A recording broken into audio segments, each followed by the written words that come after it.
Welcome to Penrose Learning, where we make understanding easy.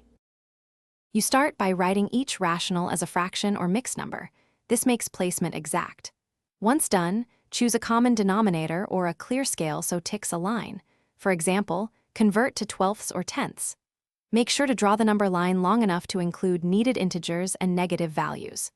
Mark integer points first, evenly spaced, then subdivide each integer interval into equal parts matching your common denominator. This gives consistent positions for every fraction.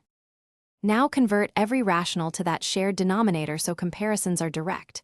For example, change 1/2 to 6/12 and 3/4 to 9/12. Then for improper fractions, write them as mixed numbers to see which interval they fall into. Next, starting at the left integer, count ticks forward or backward the numerator amount.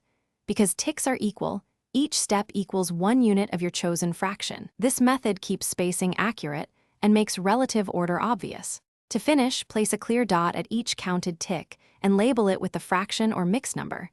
You can add a decimal in parentheses for clarity.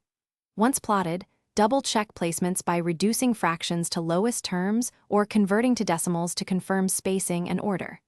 If things look off, pause, reevaluate the common denominator and ensure your tick marks are evenly spaced. Unequal ticks cause most errors. Make corrections, then step back and scan the line for consistency.